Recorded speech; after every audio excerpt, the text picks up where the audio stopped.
कहते हैं अल्लाह ताला इशारों में बात करता है। जब किसी कौम से खुश होता है तो रहमत बरसाता है और जब गजबनाक होता है तो अजाब नाजिल करता है। बांग्लादेश ने हाल ही में भारत से 50,000 मैट्रिक टन चावल खरीदने की घोषणा की है। यह कदम कई कारणों से महत्वपूर्ण है। आइए इस विषय पर विस्तार से चर्चा करते हैं। क्यों है ये मांग महत्वपूर्ण? खाद्य सुरक्षा।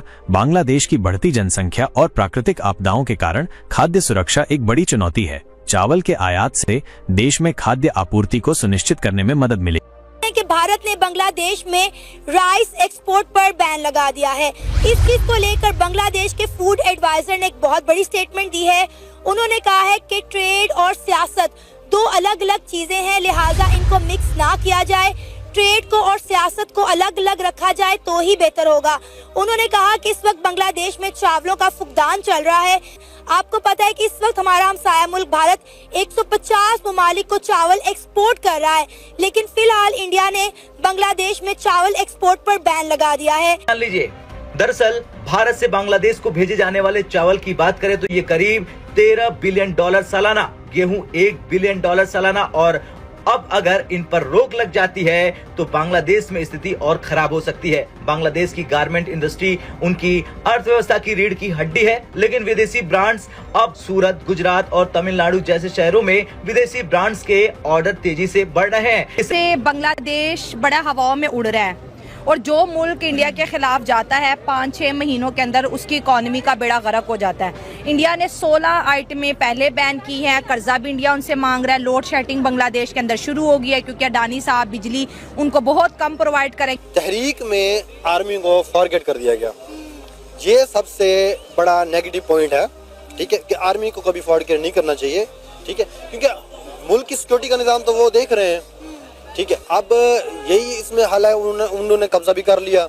इंडिया ने वहां पे उनके एक जिले पे कब्जा भी करवा लिया। जय हिंद दोस्तों, बांग्लादेश में हाहाकार मचा हुआ है। दरअसल बात हो रही है राइस को लेकर। भारत ने बॉर्डर सील कर दिए जिसकी वजह से राइस भी एक्सपोर्ट नहीं हो पा रहा है।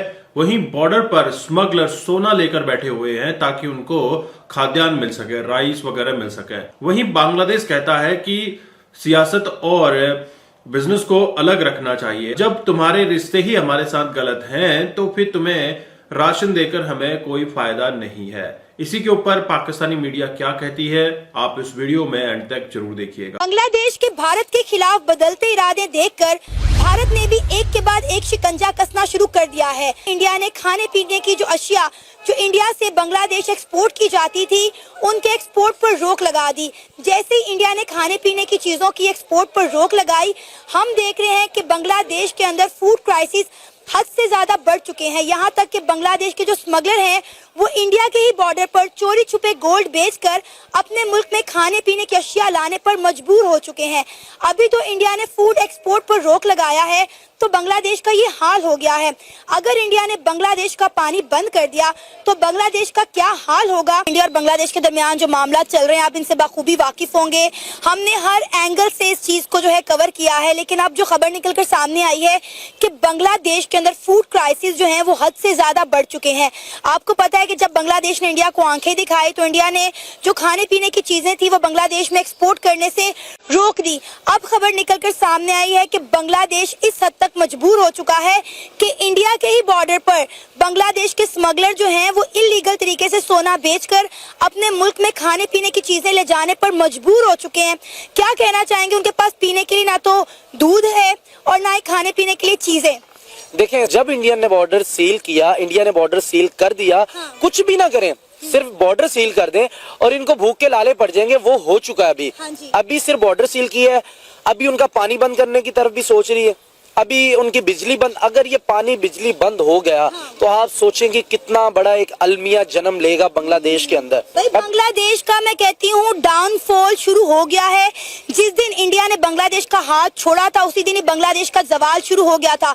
अब बांग्लादेश बुखलाया फिर रहा है, भाग रहा है, कभी पाकिस्तान से मदद मांग रहा है, कभी तुर्की से मदद मांग रहा है, तो कभी चाइना से मदद मांग रहा है। अभी फिल वक्त इस स्टेज के ऊपर पाकिस्तान भी सेफ एंड जा रहा है, क्योंकि पाकिस्तान को भी पता है इस वक्त कि हम अगर बांग्लादेश की हेल्प करते हैं तो हमें जो आलमी सतह का प्रेशर है वो काफी ज्यादा बढ़ जाएगा। रीजन सिंपल, जनवरी को ट्रंप आ रहा है, ट्रंप और नरेंद्र मोदी की दोस्ती किसी से ढकी छुपी नहीं है, तो भाई हमारे पास तो पल्ले हम नहीं, हमारे पास पहले कुछ। चाइना क्या चाहेगा कि उसकी जो चीजें इतनी ज्यादा इंडिया के अंदर सेल हो रही है, 150 करोड़ की आबादी है, वो यूज करना बंद कर देगी तो चाहे जितनी मर्जी बड़ी इकोनॉमी है, चाइना कहीं ना कहीं उसको डाउनफॉल पड़ेगा। से बांग्लादेश बड़ा हवाओं में उड़ रहा है और जो मुल्क इंडिया के खिलाफ जाता है 5-6 महीनों के अंदर उसकी इकोनॉमी का बेड़ा गर्क हो जाता है। इंडिया ने 16 आइटमें पहले बैन की हैं, कर्जा भी इंडिया उनसे मांग रहा है। लोड शेडिंग बांग्लादेश के अंदर शुरू हो गई है क्योंकि अडानी साहब बिजली उनको बहुत कम प्रोवाइड करें क्योंकि उन्होंने $1 बिलियन के लगभग जो है बिजली का बिल पे करना है। और आज उनके प्रोफेसर कह रहे हैं और बांग्लादेश की आवाम ये कह रही है कि हम अब एटम बम बना के इंडिया को डरा देंगे।